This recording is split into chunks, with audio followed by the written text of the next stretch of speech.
on this early morning kind of thing. And today and tomorrow, what we are going to be doing is we will walk around with some more of the basics, which will cover what all different shapes we have, on our canvas, which we are going to be using like in different integrations, which we will do different integration scenarios, or the common shapes which you use daily in and out when you work on any set of integrations on the Boomi landscape or the Boomi canvas. So under different categories, we have different shapes, which we will just walk through today. We'll try to go through those. We will see how those different shapes work, how they are configured, what are different options they have, and a lot of different similar things around those. So just give me 1 second. I'm opening and I'll share my screen soon.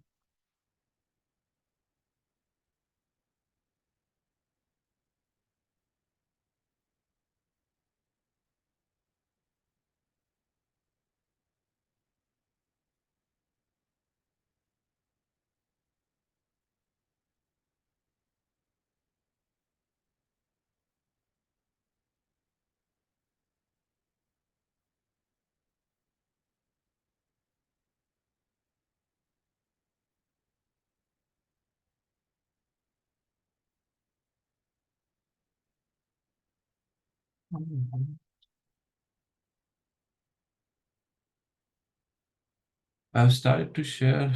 Let me know when you can see it. Yes, I can see. Okay.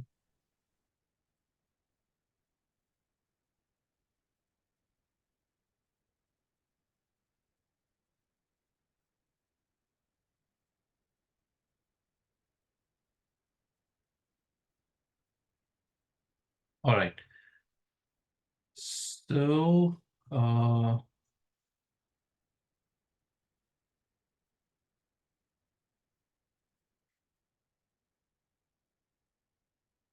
as we have walked across in the earlier session as well, this is how your canvas looks like when you. Well, let's start from beginning.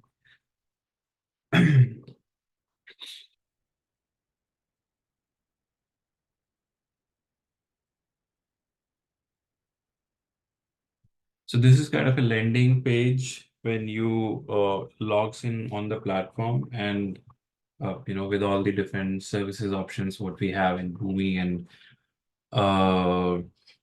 couple of things which you have done recently, and some templatized integration scenarios which Boomi have recently kind of flourished. So all those of options, but because integration is the core where we are going to spend our time mostly, and that's where we are going to build our integration. So we will dive down onto that service. And this is how it is going to look like when you land on the integration services page. We have spent some time on build, deploy, manage, and seeing all through all the different options we have. We will shuffling between them today also, as in when we try to do some deployment or some by running some process, in some time frame and checking on logs. But let's start from seeing all different options we have here today, and let's try to build some very small, not again very complex today, but some very minimalistic process to just see around the different options we have.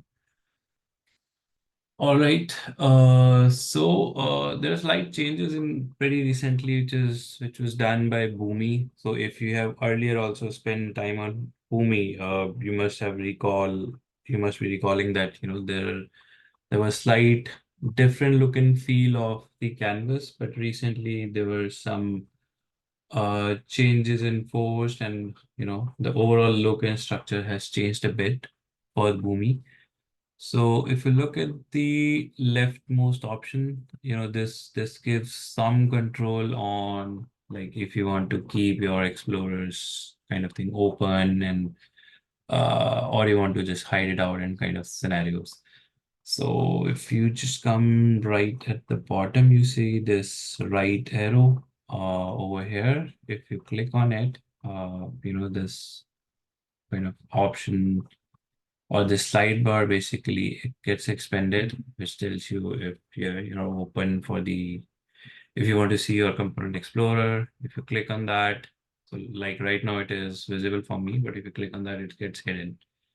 And then if you hover your key, mouse pad, like just a bit to the right, you see these blue lines. If you just click on them, then all this, all additional, this section of options which we are just exploring right now, this also kinds of either gets hidden or comes out. So right now it's visible. If I click, it will just go back and hide, and just these options will appear.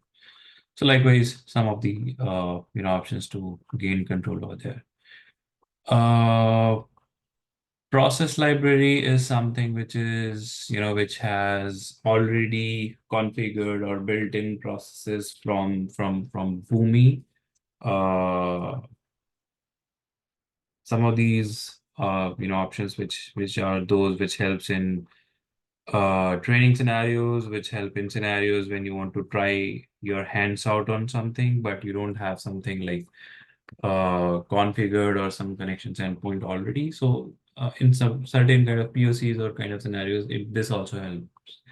So this looks like, if like this way, if you click on process library, it, it will give you certain options. So like these are some of the scenarios or integrations which have been pre-built, pre-configured, just for hands-on purposes, just for POC purposes or training purposes and kind of things. A lot of options are there, based on your own requirements. You can try things out. So let's say if we're not going to get into any of this right now, but so if you're on the right, you see there are options to filter these integrations by who has published those. So education services and Boomi, you see two different options. Education services is something which is, which cover integrations which are typically, built over by Boomi education services team for the typical training scenarios, or for scenarios which are later used in the certification example, certification questions, I think. And then certain other, things which are pushed by the Boomi teams. So likewise, if you select, there are some of the options which will go out and kind of things. Or against the processes, if you click on view, you will get to see some of the details around, like what all connections endpoints it is using, how many, and what is the count of different shapes you use. And if you click on install, it will like get into details of where you want to get in install and like different things. And once you select your location, you get options to install it. And once you click on that, that particular process will be copied, under your component explorer somewhere over here in these options. So that's how we do on the process library. Now get on to create new. There are again different options to create your things over here. If you click on this create new, you will get this kind of a drop down on an option which will say create your component, and then you have a list of drop downs which will ask you what is that you want to build. Like you want to build a process, connection, trading partner, profiles, or any other kind of shape is something which you want to build right now. So that's one way of doing it. Another is, you get into your component explorer, you get into your folder or whatever is the location where you want to build your particular component of the shape. And you can just go over there, hover your mouse and go to these three dots on the extreme right against that. Just click on it and then you see the same set of kind of options against it, with a few more options. So apart from new component over here, you see new folder. If you click on that, additional folder will be created under like this day 3 folder. You can rename it. You can copy the particular folder along with, whatever contents it have underneath it. You can delete the folder or the component, and there are certain additional permission activities which you can perform over here. So if we click on the new component, which is what we want to look at right now, it's the same set of options which we get over here. Create component, it will ask what specific component you want to select and want to create over here. So that's how it will work. And then you have this recent, again, uh, few additional options added on the canvas directly. Like you see, what apps do you want to connect? These are just, you know, additional head start you get if you go through these. So show quick start. It will like simply ask you. So this is basically something which help you to create some integration in a little quicker time frame, but mostly in the scenarios when you are not performing a lot of additional activities and you are maybe just doing simple endpoints connectivity and some simple quick and go maybe. So these are two options you get here. Over here. You can select your source. App basically means the endpoint you want to connect, and similarly on the target. If you select these, it will ask you certain more options and like create an integration, create a basic canvas details for you. So it is like you don't need to go back and create your process separately. It will do that activity for you over here. But we are not getting into this right now. We'll try to create everything on our own. Uh, Create a new process. It will help you speed up on the activities which we'll do up here. So if we click on that, it is basically some option which have landed on the canvas and built a process for you where you can select options and try to proceed from there. But let's close this for now. And then third option is explore process library. It's kind of the same thing which we just looked out, earlier over here.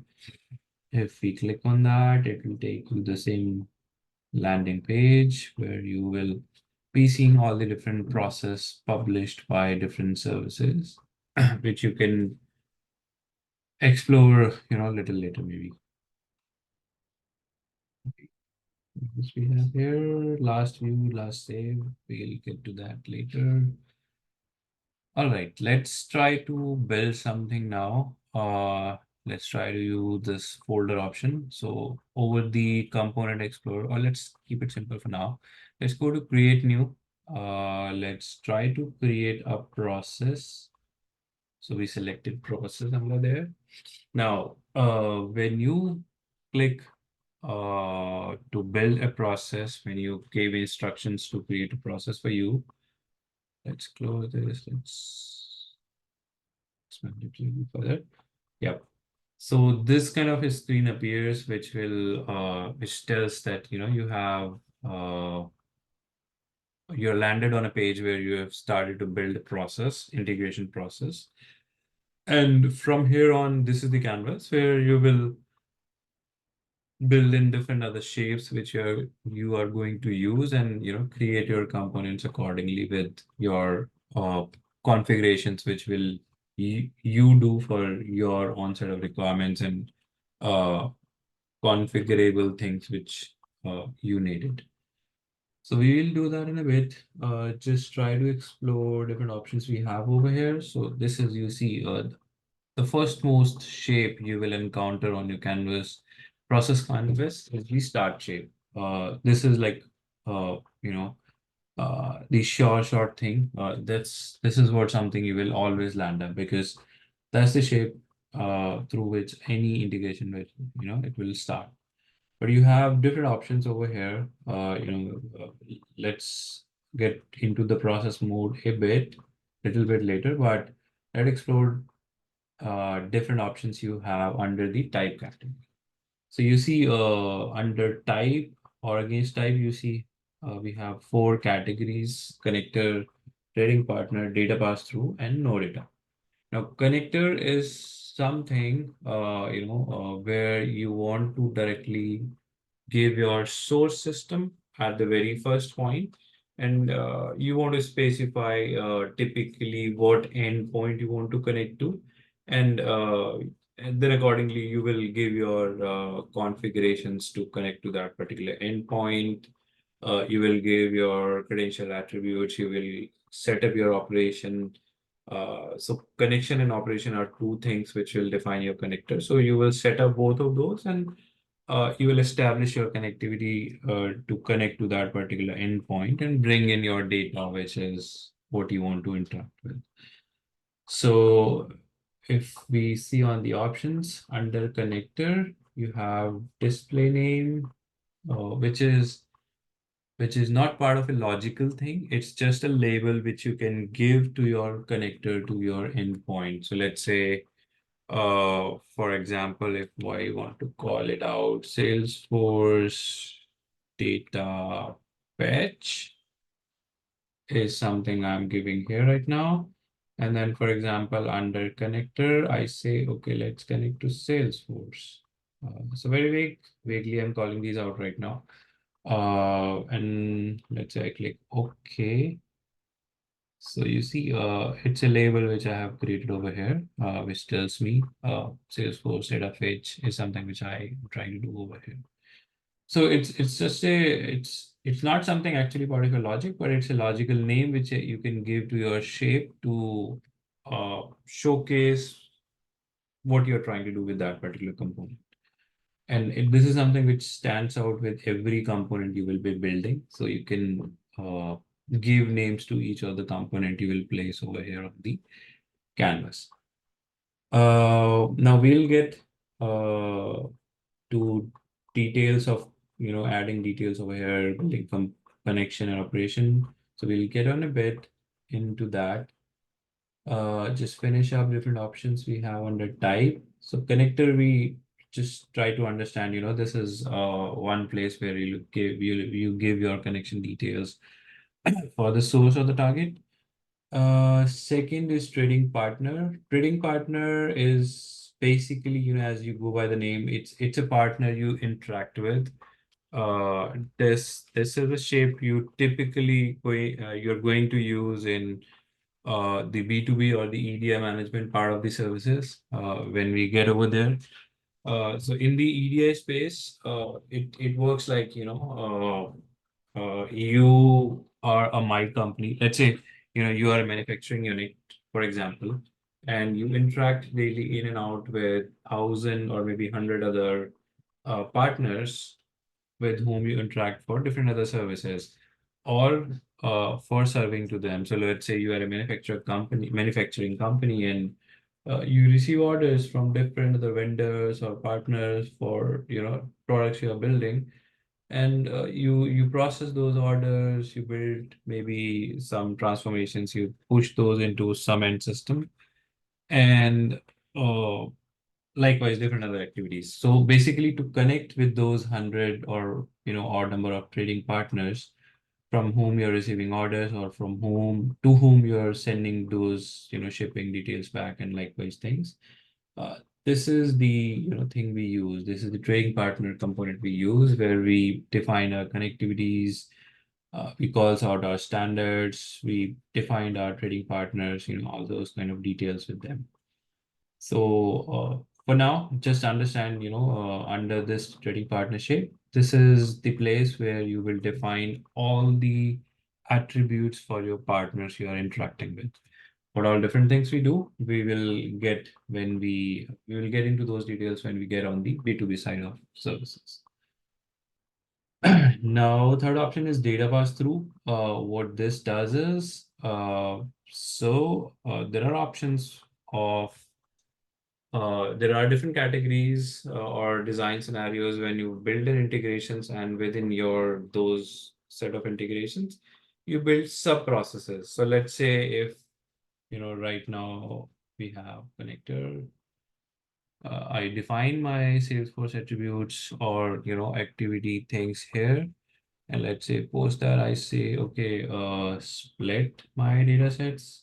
Very, very big example I'm doing here. I'm not defining on, attributes in details here, but let's say I say, okay, process my attributes and process my data, and let's split those. Suppose that I say I use flow control, I say run these individually. And then thereafter, what I do is I have a specific other set of transformation steps. So I say, okay, let's do all those different set of activities in a different process flow, in a different sub process flow. So what I do is I build a sub process, which let's say sub process for SF processing. Okay, and I drop it like this.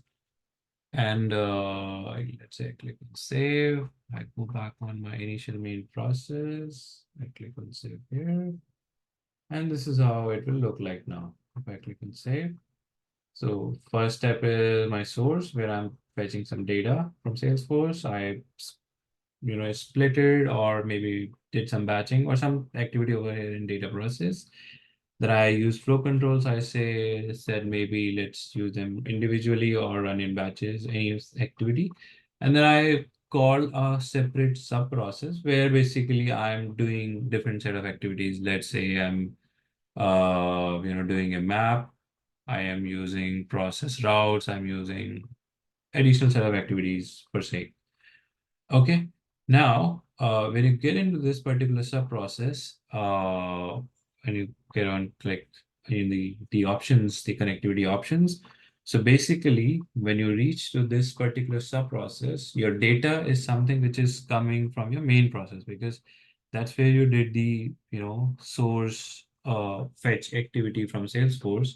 Now, anything you're performing thereafter, logically or from a requirement perspective, that's the data you want to perform your activities thereafter. So within the sub-process canvas, sub-process details, the data which you have fetched earlier, Salesforce data, is something where you will be working across, and that's what will be flowing over here. So that is where the data pass-through options comes into picture. When you select this option, we'll see on these options just in a bit. But when you select this and click OK, this particular shapes defines that whatever data has been coming in from the parent process, this is the process which is called at the parent process, because that's calling a sub process, and this sub process is, you can call out as child process. So whatever data is coming from the parent process is what you need to pass across, and that is why we call it as data pass-through.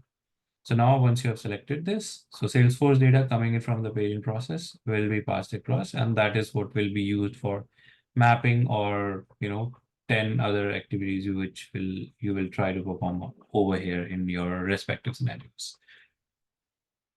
Okay. That's what on the data pass through. And when you click the fourth option, no data, what it does is it like puts an end to this start shape. It doesn't looks for anything over here. Basically, it does not expect any data coming in after that. After you select this order, it is not expecting any connector level details and any other scenarios over here. What it basically does is when you create some process with no data and perform other activities over here like thereafter, it is just it is just like a numb or silent starting point for you now, It just go through this shape, but it does not performs anything. It does not do any activity. It does not looks out for anything. No connector, no data pass through, no data coming in, nothing like that. It just gets, passed through this shape and performs nothing over here and moves on to the next shape. So as simple as that. It just goes through it, does not looks after or does not expect anything over here. We'll understand the scenarios where we ends up using no data in details, maybe in recent, I mean not recent, but in forthcoming activities.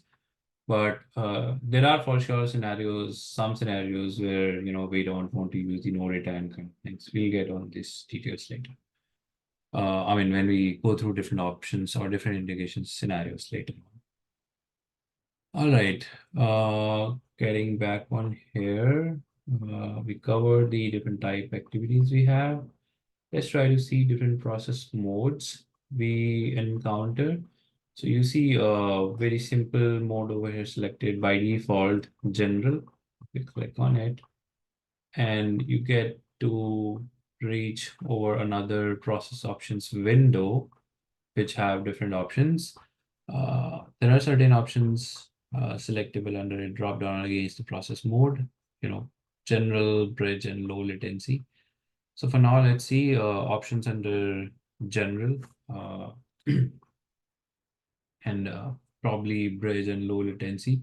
We will understand more when we try to do some real-time scenario.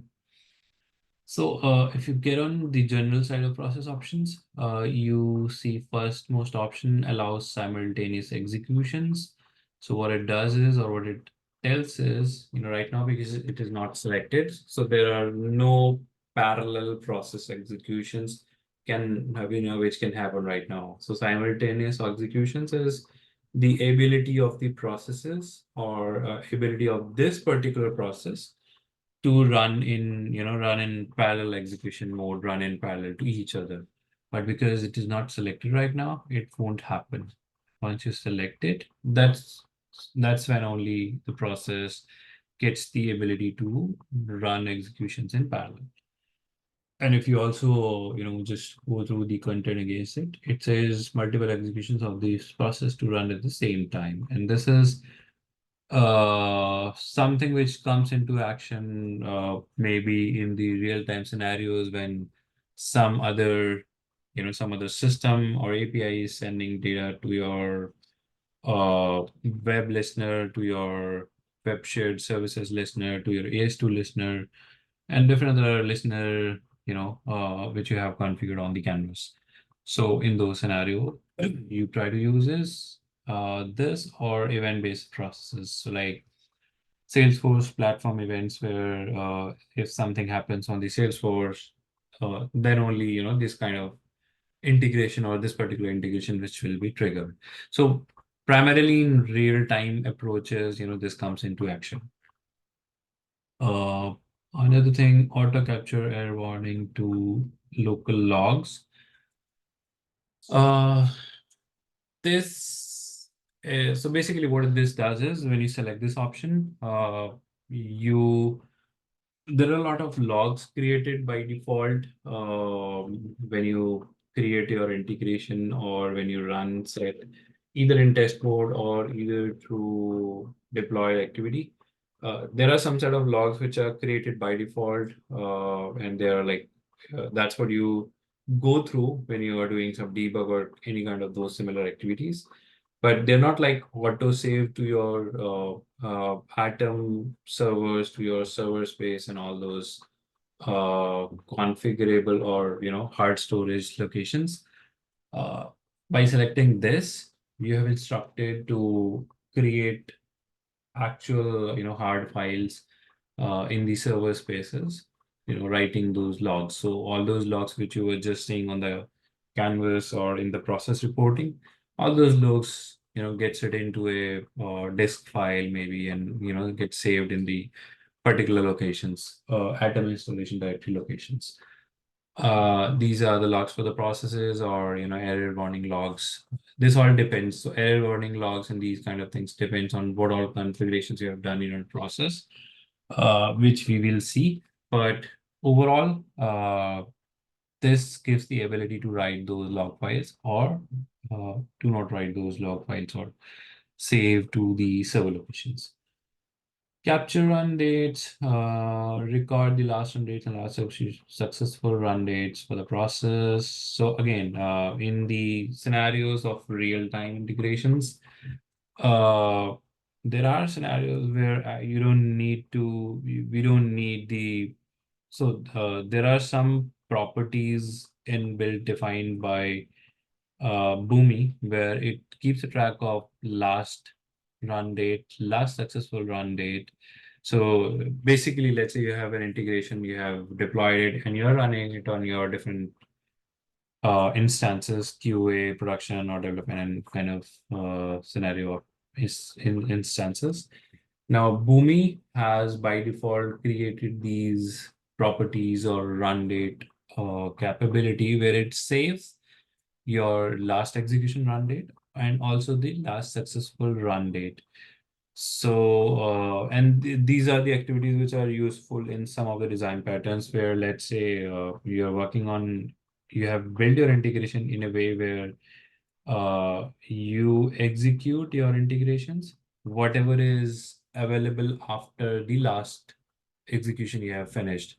So let's say you did your integration, last integration yesterday, and you haven't processed thereafter anything, but your integration is designed in a way it just execute or picks up anything available after the last integration, which was ran yesterday. So you just configure it this way and process, or Boomi by default figures out when was the last integration run, and fetches, gives you a timestamp of it and helps you fetch anything you have collated or anything available after that. So you don't specify your time scenarios like explicitly, but Boomi helps you do that.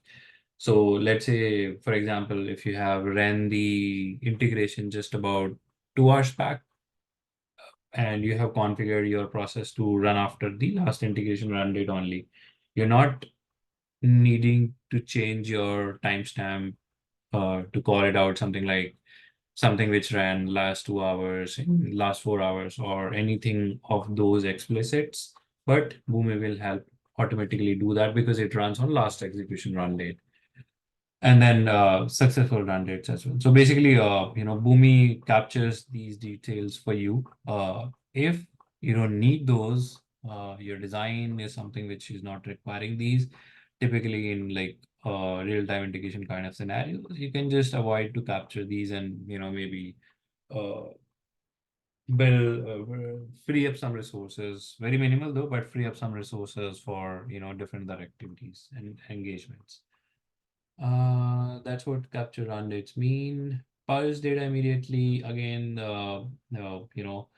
when you are doing your integration, when you're running that, you are creating some of the logs for sure. Some of the logs are something which are by default get stored on the your executable state space, be it your atoms, be it your molecules, but whatever hard drives you have, whatever VMs you have in your hard storages, these data get stored sometime for sure. And then there are times when your uh, executable data, your inbuilt transformative data also gets stored. Again, these all depends on your design patterns also, how you have designed your um, integrations. It may be that at times you're doing some archiving, you're doing some caching as well. So depending on different scenarios, you might have done the activities where you're using your hard drives to save a lot of these data. You're building a lot of text files and disk files in these scenarios. Now, there are different, so there is a purge manager separately, which runs in the background, in the Boomi space, which basically takes care of all the purging activities. It has specific purge schedules defined by default as well. And then there are purge schedules which you can define yourself in the in the properties, which we will see sometime. But yeah, so that purge manager is something which takes care of all those activities. And by selecting this option over here, you gives the capability to, this particular process or Boomi canvas to purge your data immediately right after your execution has stopped or, finished. In those scenarios, any sort of logs or any sort of in between transactional data you have saved from that process, it is triggered absolutely and immediately after your process has ended. It doesn't saves or it doesn't keeps anything on your hard drives, on your disk folders which you have created.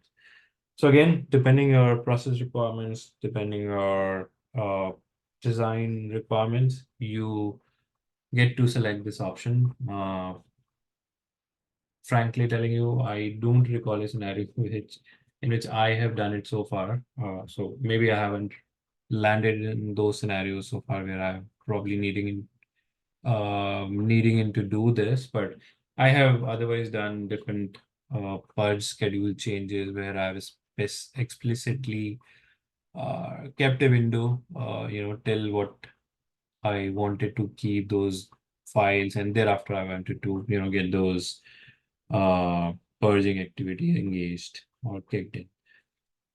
So these are some of the options which we see under general. Under bridge and low latency, we will, get into those when we see the some of the real-time application scenarios. Click on those. Anything standard which we have here. Not at the point this moment. So let's try to maybe quickly see operations and connections. Again, typically connecting into any sort of endpoints, we'll get into that maybe in some other class, but just see of the options we have here. So because we selected Salesforce, and we have a vast list of connectors, if you go across. These are something which are the major ERP or CRMs, so which is why you see these like readily showcased here. Nextdoor, Salesforce, SAP, Shopify, and like Salesforce we have configured. Then you see Oracle database as well, but you name it and you get anything over here. So let's say I selected AWS, you see a lot of things from AWS here. Google Sheets, Google Ad Manager, Google Analytics, 100 odd things from Google BigQuery, Google Calendar, which is under tech review. So a lot of things under Google. So yeah, a lot of things which you can directly connect, like Workday, you connect to Slack directly. So based on requirement, you can select your connector inbuilt or out of the box connector configurables from here, and it automatically aligns the attributes for you, in the down window. So then before you define your connection and the operations, you see a drop down under an action category. If you just select on it, based on what location you're using your connector, your actions will be available accordingly. So right now, because we have selected Salesforce at the start shape, which obviously means, at the start shape, it's not something you can send something directly because you don't have anything right there at the start shape. It's the first most touch point for your integration, and it is basically something where you will try to fetch some data at that space. So moreover, any sort of get, listen, query, and those kind of activities or actions you will see most of the time here. In the reference of Salesforce, you get to see get option here. But when let's say you're using Salesforce connector at some other shape after the start shape, you'll see different other actions as well here, like send and maybe other if they are available, but send for sure.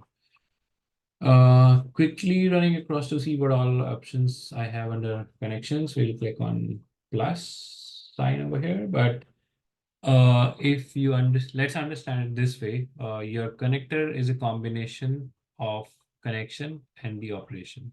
So every time you define your connector, anything over here or any sort of any connector. These are the two configurable things you do. You define your connector, your connection, and you define your operation.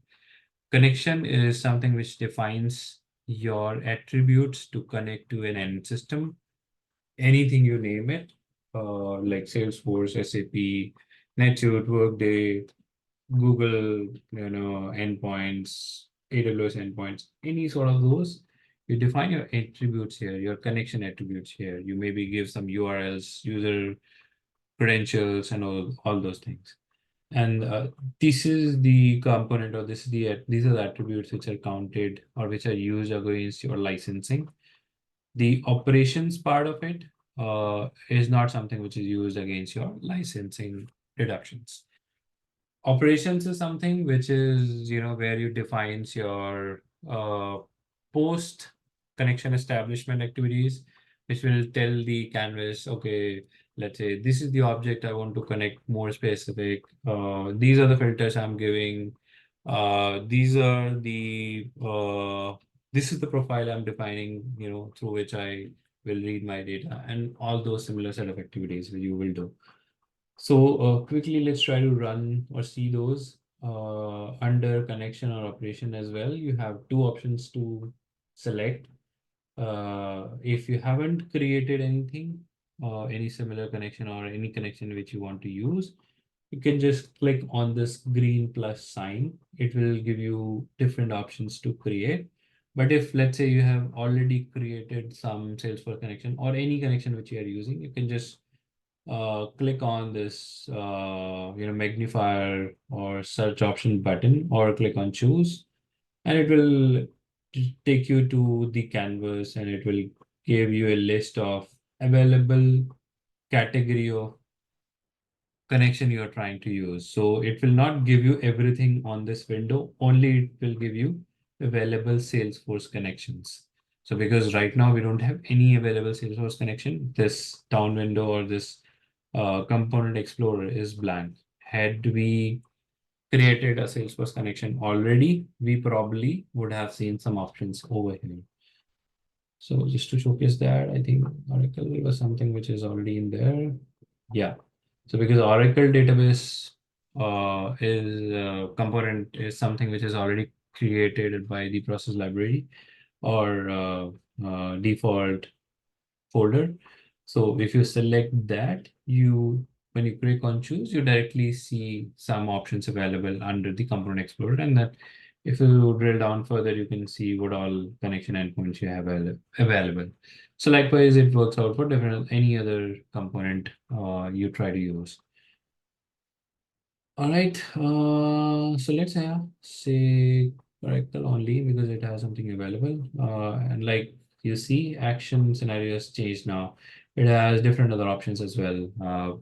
I know for the start shape, insert, update, and different other things like get, delete, observe, and those activities. Now, let's say, for example, we haven't created anything. We want to create something from the start now. So this is a canvas, or this is an option configurable page for Oracle database. Likewise, we would have created for Salesforce or any other endpoint as well. So once you will click on create, it will give you an optionable thing for those related to that particular endpoint only. So now see these options related to Oracle database only. If I create a Salesforce thing, it will give me options pertaining to Salesforce connectivities only. So in reference to Oracle, it has options to give a URL, class name, user credentials, password, schema name, different other options, read timeout, which basically tells it will time out after this particular number of milliseconds or seconds if you're not able to read within that time frame, or if nothing is being read. Connection timeout tells that it will open the connection only for that certain time frame window. If the activity is not performed by then, or after this particular time frame window, the connection will be closed. It won't be left open. Pooling, we'll get to that. We'll understand later. Connection properties, different other properties we'll see later. Let's not get in those details and confuse. But yeah, this is how something will look like. So let's say if we change it and we select it back to Salesforce and we click on connections, you see different additional new options here. So these options depend on what endpoint you have selected.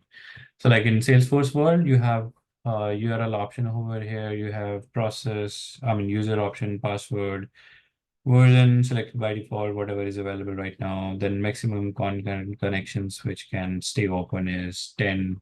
You can give your number accordingly over here. So yeah, that's how it worked likewise. And let's say I click on save, for example, now. Now under the connection or the start shape category, you have configured your connection. Now again, you go to your operation. If you have something configured already, you can click choose and your list will appear here. But for us, nothing will come up because we don't have anything saved from Salesforce. So we'll go to green check button, plus button, and we'll try to create our own Salesforce connector.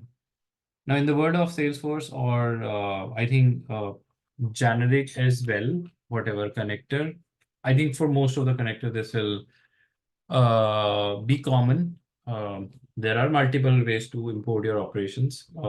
Either, I mean, I would say one common way, like to import your operation is you will have an import operation or import button over here in pretty many scenarios where if you go, you can define your furthermore attributes, and you based on those, it will probably take you to some object level, some table level, some schema level, where you can define or select your final destination level schema, find a destination level table or object, and it will create a structure for you to define more of your attributes.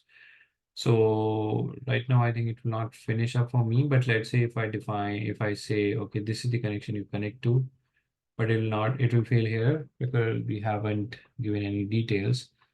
So let's cancel it for now. But yeah, this is how we can do it. If for not Salesforce, we can connect other. So because this operation is for Salesforce, this will give me option to select additional connections as well if available.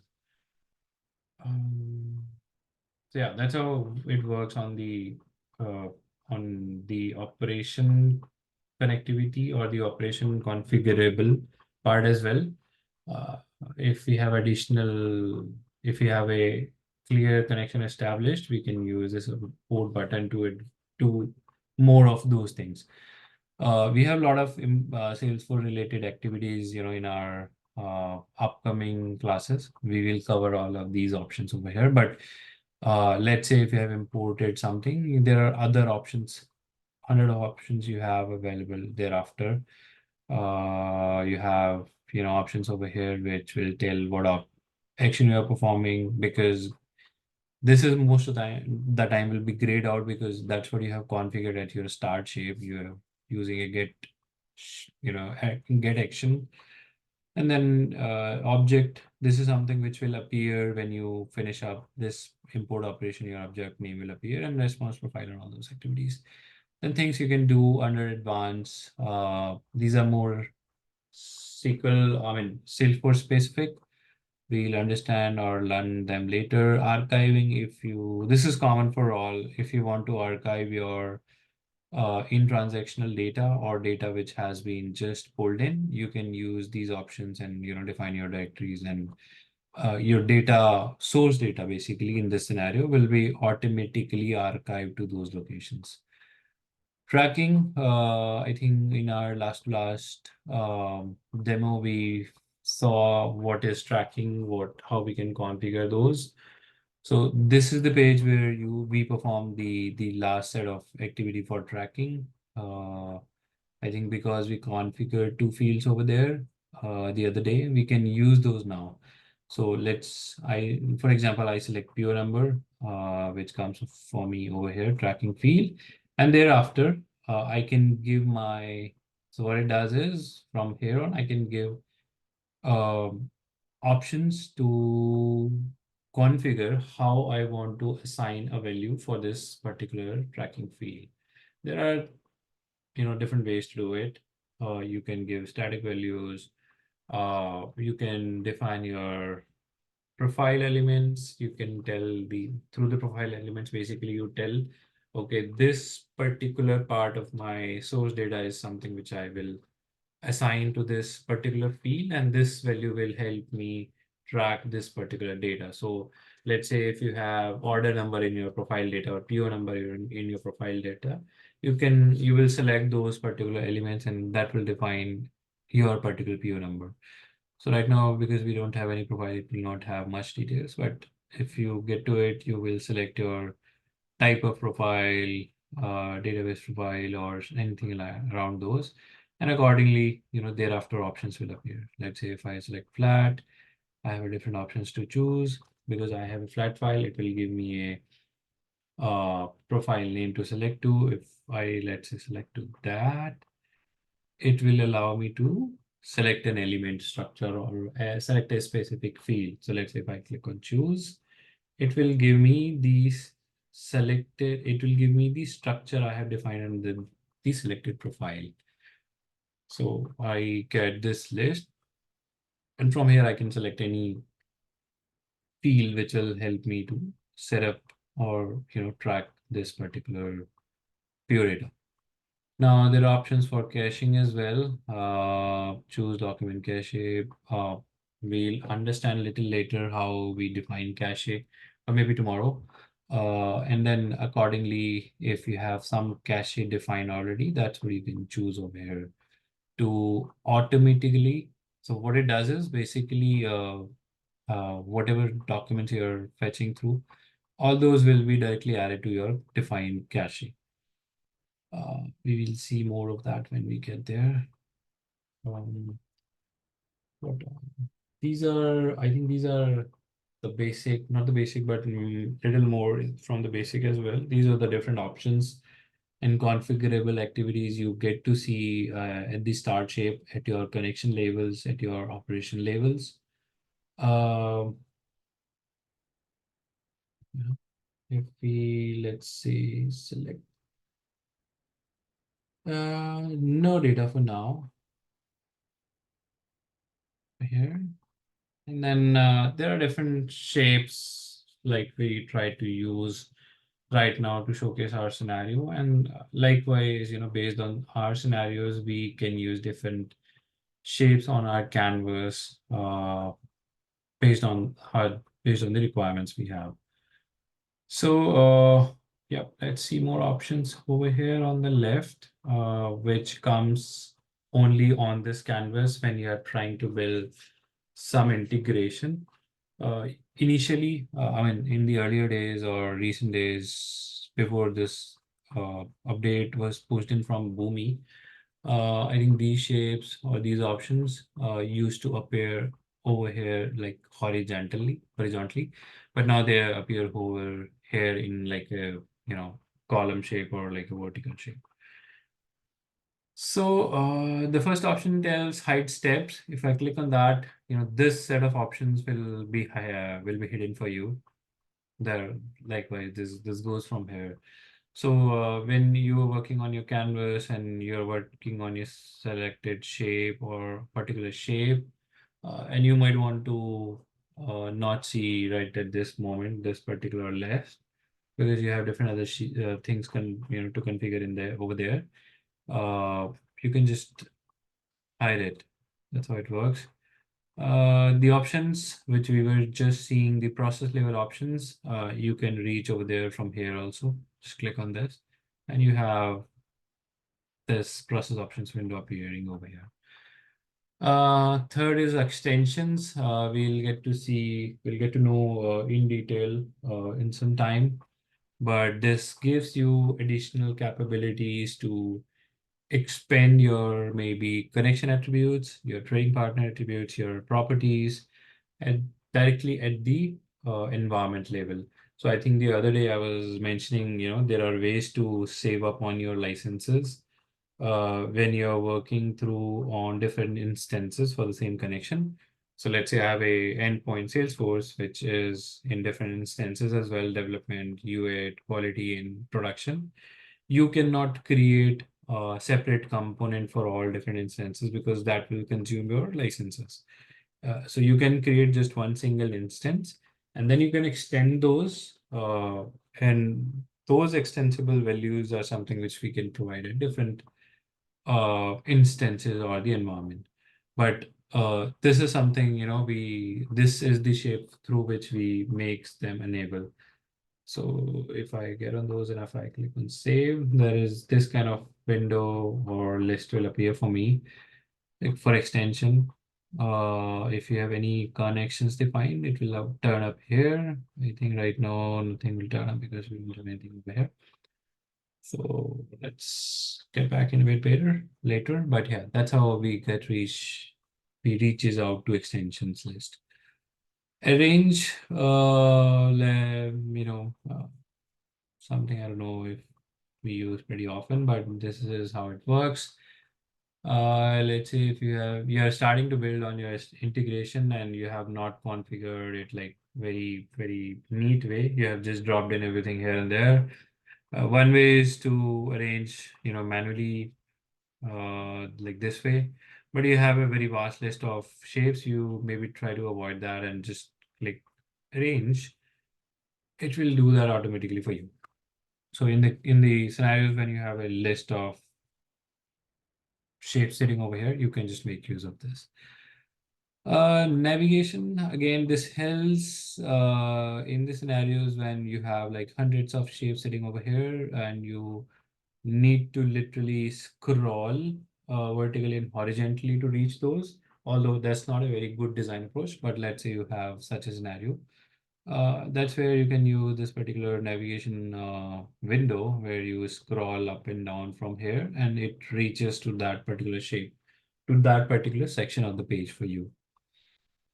Notes is something you can drop in. Let's say I say this is a test process and save it. Now this notes sits over here. I can just drop it down to anywhere or to particular shape if I want to relate it to. That's where it stays and just give you a like a hinter options to figure out what is it for and something around it. Now, something you can drop in over here in your labels as well to establish those uh, logical, not logical, but yet uh, relations to that logic which you have placed in. So yeah, these are the options under these category. And then if you get to this list, showcase steps, it has three categories which you will use daily in and out. First most is connect, which gives you a list of all the available connectors. Three categories underneath it, recently used because we made use of Salesforce recently. That is what is available right now to us. If we have used anything other than Salesforce as well, that will, connector will appear over here. Um, that's a information icon under everything you see under here, which can take you to specific documentation for that connector. So if I select that, I think it will take me to Salesforce specific documentation. There you see. This is a very good recent change because earlier this doesn't used to happen.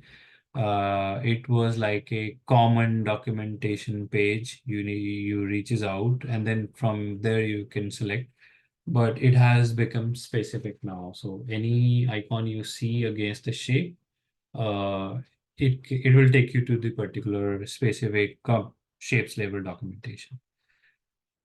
All right, featured connectors, like I was mentioning, these are probably the majorly used uh, endpoints at this point, which is why they're, kind of featured over here. So you can directly jump in and use those.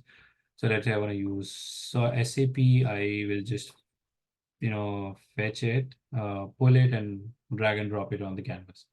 And then I'm ready to, configure all the same similar things, my display name, connector, connection level attributes, action I have can define, because you see right now this is not a start shape, so you have options to configure it to get or send. And then likewise, you can define your operation level attributes. All right, cancel it. And then another vast list. So this will give you the entire list of connectors available on the Boomi landscape right now. So you see, you know, tons of connectors over here, Amazon,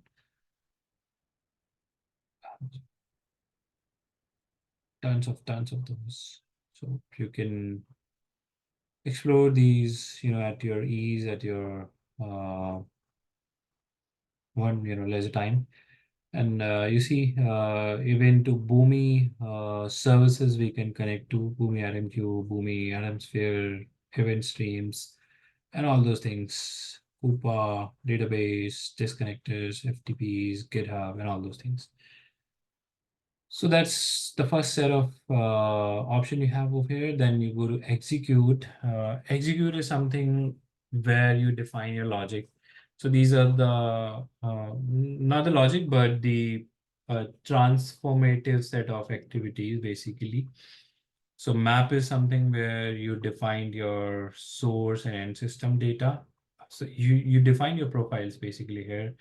What is a profile? Profile is something which helps you define a structure within the Boomi landscape to help read your data, be it source data or be it end data. In the case of an end system data, which is something which sits on the right side. So you see map destination. So there you create your destination data profile, which helps you write data to that particular end system in the defined structure which you have created. And over the left is source data, which helps you define the source profile to read the data which you have just pulled in. Then in the middle space, in this center stage, you define your different other transformative steps which you can do. So we call them map functions, which again is a huge list. We will see some of those, but moreover, we will see most of these when we will be doing our specific set of integrations as well. So this gives you a list of different things you can perform. You can define your custom scripting, date options, date formatting options, string functions. For example, you see over here string split, concat, convert to lowercase order, uppercase order, trim your uh, string, remove the white spaces, similar options under the numeric category, all the math level options, add, subtract, multiply, divide, floor, running total, sum of the, data coming in, 100 options, which will, keep on seeing. But yeah, this is what you do in this space. Then we will create a profile, let's say sooner. I had the plan of doing it today, but let's see. So yeah, this is what we do under the map shape. So again, map is something where you convert or transform your source data to your end system data by performing different set of actions, different set of maybe predefined or configurable options, or if needed, you can define your own custom scriptings as well to perform those activities. But this is something where you do your actual transformative engine activities. You perform, you pick up your source data, you define your source data to read, and then you convert that your end system data. That's what you do on the map. Properties we'll get in detail in next class maybe, where you define. So properties is something basically we have 2, 3 different set of activities, properties, which saves our data, current set of transactional data. There are options to, so it's like the variables you create in your codes, be it any kind of code. if you have done in Java, C++, or maybe another anything, we create variables in those set of coding activities or coding spaces. Variables is something basically you give a name to your let's say container, and then you save some value within that container space. So you have linked up your value to a variable name, and then you can reference that particular name in your thereafter activities in your code or in your current set of integration space and make use of that. So that is what something which we define as properties, which we will use or see more in detail maybe tomorrow. But yeah, properties takes your information to be used thereafter in your process, and two different activities based on that.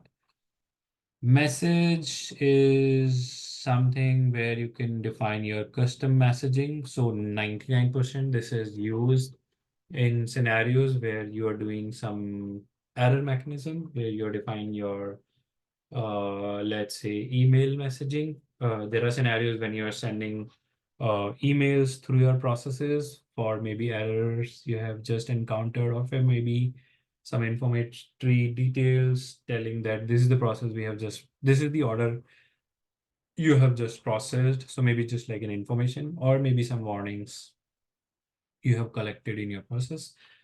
So message shape is something where you define your structure in that space. You can define your simple structures. So like maybe let's say this is the message space.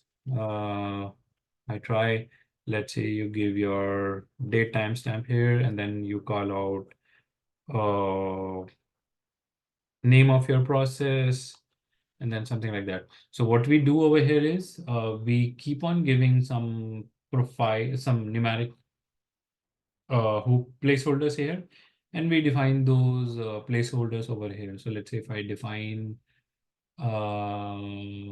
static value, which I say name of the process, test process, and under second I say date time, I say use the current date. This is how I called it. So what will happen now is it will create a message which says this is the message. So I'll tell you how the message will look like. Yeah, if we try to send that, it will say this is the message. And over first, it will be like, let's say test, and second, it would be like some current date, which is like for June 2020, something like it. So this is how your message will be created, because that's what the structure we defined over here. Likewise, you can build your structure. So there is a recent uh, project I'm doing where I'm building a typical HTML structure over here. I'm defining all my HTML tabs and tags over here in this space. I'm building a HTML message to be sent out through an email to stakeholders.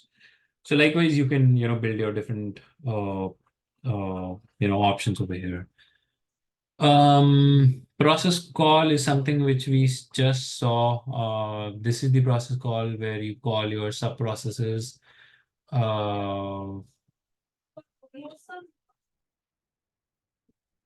You do those activities. Uh, Process route, interesting thing we'll see tomorrow. Data process, we can see some of the options. So data process is something which is used to call out to do certain out of the box or explicit activities on your transactional data. Now, you might relate it with map as well, but map is something where you are transforming your data from one data type to another data type, from source to end system kind of data type. But data process is something which performs on upper layer maybe. So like if you see it can split your data.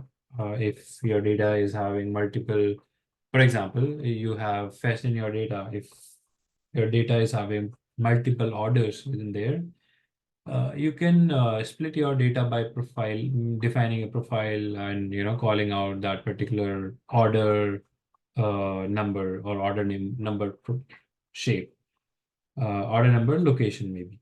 So for example, let's say this is a flat file. I define my profile here, uh, this one. And for say my third field is the data, the order number shape or order number field or profile field. So I'll select that and do that and click save and all. And what will happen is, so let's say I have 5 orders, it will create 5 separate order documents for me thereafter if I just do this.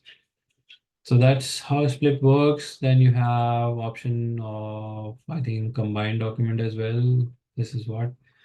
So you can combine your documents as well. So for example, you have splitted those documents and you have performed some activities, but while you are sending that data to some end system, you want data to be moving out in a single data, not in like 5 different documents.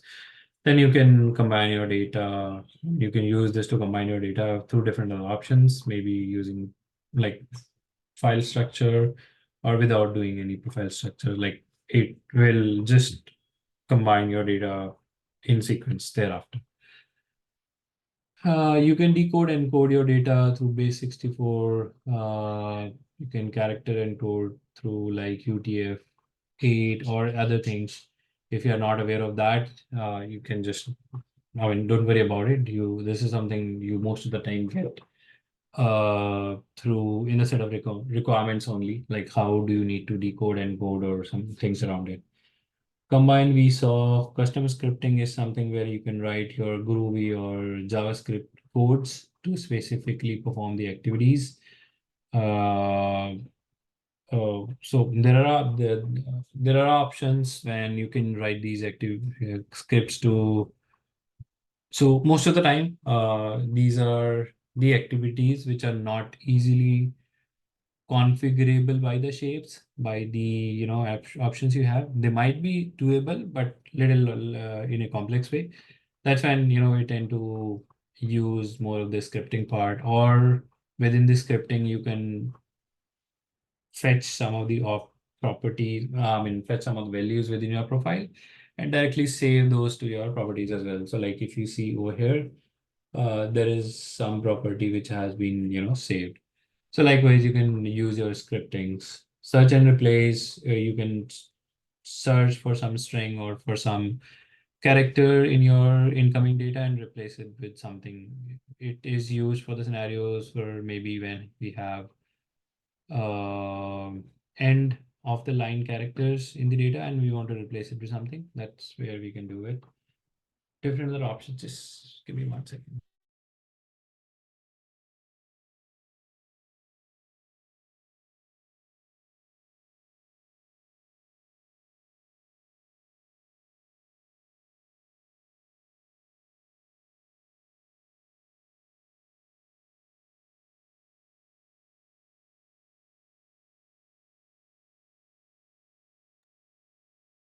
Sorry about that. So yeah, that's how we use this.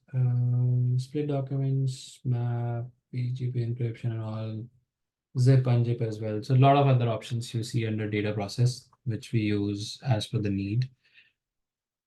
Leave that. Find changes, good to see later. Add to cache, good to see later.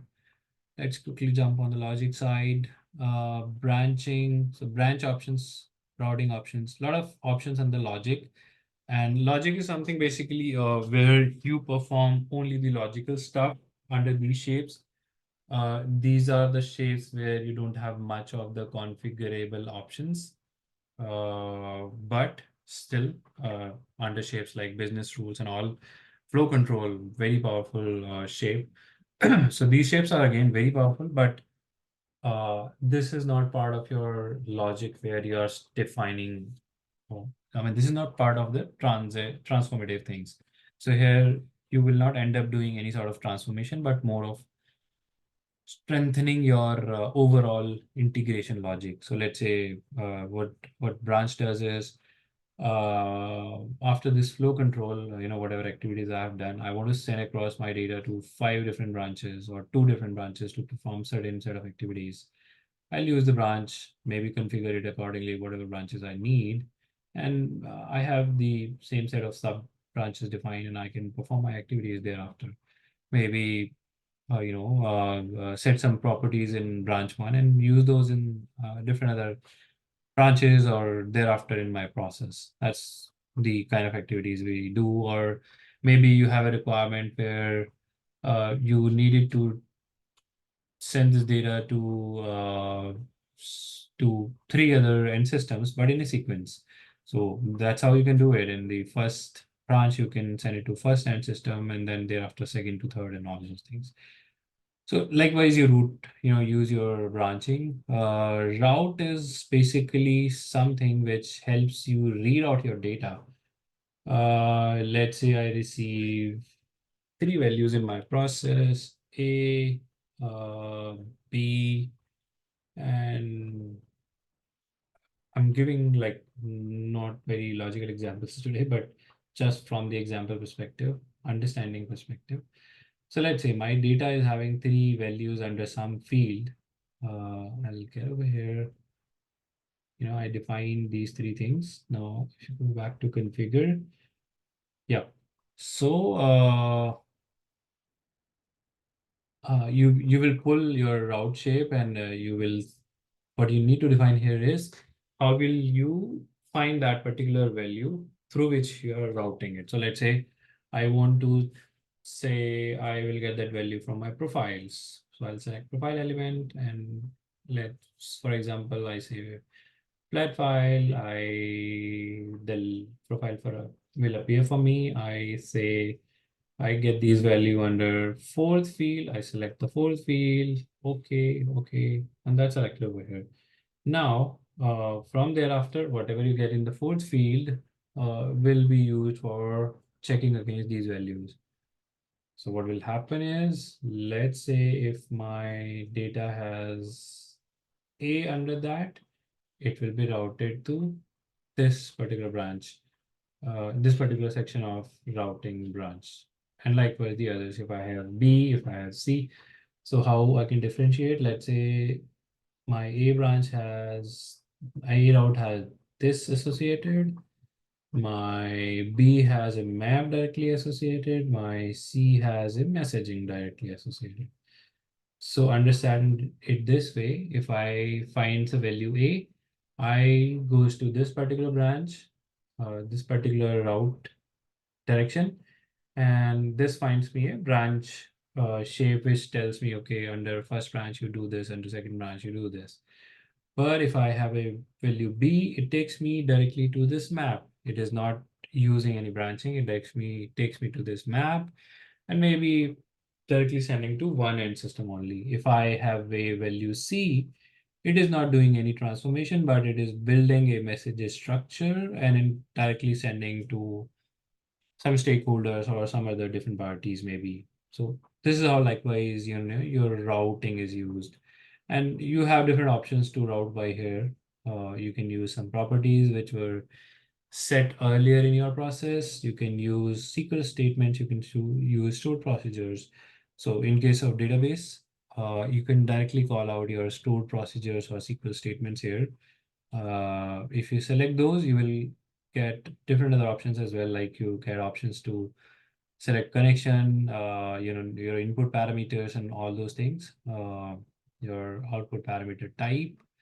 So you have to give all those. So basically it's like you're defining your SQL select statement here, but you're giving your filters as well, through which you will run your query. So that's how the route shape runs. Cleans, we'll see later. Basically, it helps to clean your data. Decision is again a little relatable to route, but yet a different shape. Basically, it will help you to choose 2 paths. So decision, when you go to decision, it will help you choose between 2 paths only.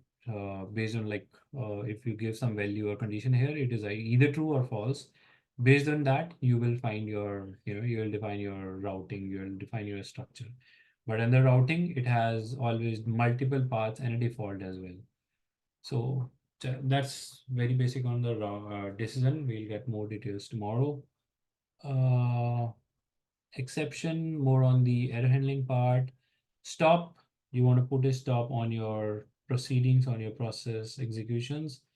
Just configure it and it will stop the data processing or the process activities there itself. It is options, different options to configure yet continue processing other execution paths or not. If you don't select it, and let's say if you have multiple branches thereafter, let's say if you have configured it under branch one over here and you have not selected this. So once you reach over here, it will not go to branch two for execution because that's what you have configured here. Continue processing other execution paths and you have unselected it. Once you select it, it will continue to run other paths. Written documents. It will be more in the shape of, in the activities of real-time data, but let's say we were using the sub-process earlier. Yeah, let's see this. And you have configured some map activity. So now you have options to maybe call out your end system here or perform some activities here. But what you can also do is you can use this shape return document over here. And what it will do for you is whatever document has reached this particular shape, they will be returned to the main parent process. Now, if you see here, maybe we haven't saved it yet. There is a additional row, I mean, directional path which have occurred after the new process because it is returning a data now. So it is telling, okay, I have returned some data. You have options to perform activities on it now. Earlier, when we were not returning it, there was nothing after the new process shape. So now I can configure it anywhere I want, and I can, maybe perform some additional activities on the return set of data. So you can perform, I mean, you can use these kind of scenarios to do some validations within between when you're running through your data. So maybe I can, after flow control, I can create a validation process which will only have validations, and I can do all those my validations in this process and return my data if everything is validated and good to be processed. So likewise, we can use it. Flow control, good, very powerful shape. We will check on that tomorrow. A lot of options to go through. Business rules is an extension to decision shape. Try catch, again, very powerful shape or, shape which we use in the advanced set of integrations. So we will get to all those details tomorrow, maybe in detail of those. For today, I think we have tried to cover the basic set of things, basic set of options which you will use in your day in, day out integrations, day in, day out activities. Having said that, I will stop now, and you have the button for now to ask any questions if you have. You can park them out for later as well. You can send those to me or to the team as well, or maybe you can ask them tomorrow as well if you don't have anything right now. But if you have anything, feel free to ask right now.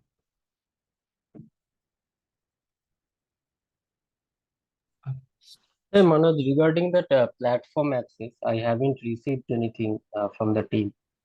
So, Okay, let me remind those. Today, I did not have any interaction yesterday because I was not very much in that phase, but let me check with them tomorrow, today itself, and some of the team member will reach you out to share those details. okay, okay. Okay. Otherwise, if you're working already somewhere, you have a business account, you have a corporate account, you can use that as well to create your trial account. And there also you can start to perform any sort of hands-on or anything you want to do just for the start. But from here also, team will reach you out sharing those details. Okay, got it. Okay, all right. Hmm. Okay, anything else? Anything you And have from the seen? from certification perspective, Manoj, can you put some lights? Means what are the demanding certification in Boomi?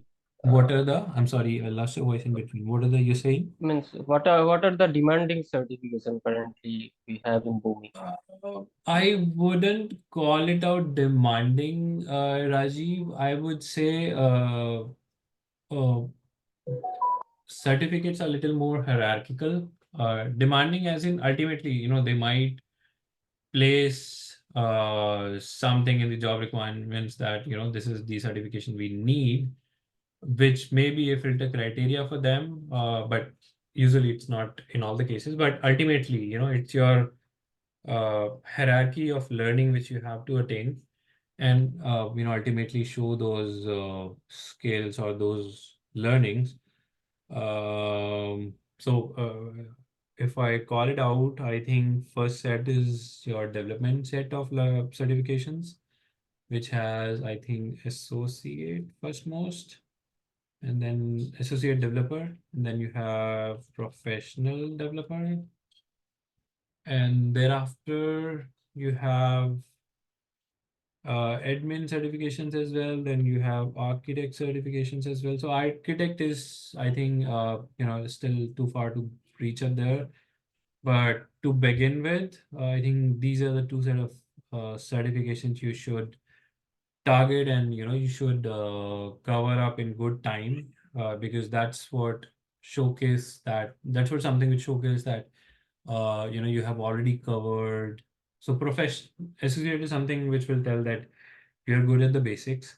You have covered the basic of the platform, basic of the development space. Professional is more around the advanced side of development space, which will cover the caches, which will cover the more real-time sort of integrations around HTTP calls and all that. So going through or covering these two set of integrations, which is something which will give you a testimony that any individual has gone through that drill of learning these skills, and he's there at the spot where you can showcase, or he has those skills to take on those development scenarios and different other shapes. He's very familiar with this. So uh, this is something which you should start, and then thereafter you can cover a bit of admin as well. Architect is again pretty detailed, needs full amount of time. Prior to that, if you have there are API certificates as well, API management side. So if your project requires or you have API requirement scenarios, you can get down on the uh, API certifications as well. Uh, but that again depends on your project requirements. So yeah, I mean, thereafter you have more requirement services or project requirements certifications. You have EDI certifications to get more in details. You have MDM level detail certifications, flow certifications, and all that. So more of service level based. But again, like I've been mentioning, integration is the core of any service, whatever you are going to do day in, day out. And these two certifications are the core of your learning. So start with those, and thereafter you can find out your path by your own self, where you want to take uh, your learnings across. All right. Good. You have anything, Soumya? If not, we are good for today. I just wanted to ask about the connections since you said we can do different actions, so does the licensing cost depend on just the connection and not the action, or combined? No.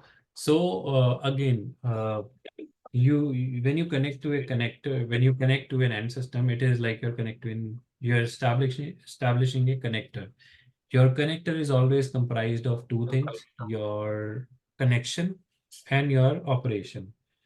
Your action is always related with the operation. So your connection attributes are separate. Your connection attributes mostly carries URLs, your user credentials or any sort of tokens and all those things. It never carries any sort of actionable details like what you want to perform. All those things are always related with your operation, where you define your action, get, send, listen, query, data, update, upload, whatever kind of things. And then thereafter you define your end schema, object, table, key. This is where you want to perform your activity. So your operation, your action, they are never related to your license consumption. Your uh, connector part, your connection part is the one thing which is directly or associated with your licensing, and that's where it happens. The detection happens based on how the way you have designed your integrations. So it is never dependent on the operations or the actions. It's always the connection. Okay, sound good. Yeah, I don't have any doubts at the moment. I'll probably have a look at the recording one more time and get back to you Sure, if I sure, have any sure. doubts. I mean, if any of you or any individual has spent some time already on Boomi, so you know the some of the basics, but we have tried to spend some time in some more detailed options today. We'll cover more of the decision shapes, business rules, and additional advanced development shapes tomorrow. But yeah, you can just revisit your Boomi space is available. You can try to do certain things, and if you have any doubts, we can discuss on those tomorrow. So yeah, thank you for your time tomorrow today, and let's connect tomorrow. Have a good day. Take care. Yeah, thanks. Thanks, everyone. Bye.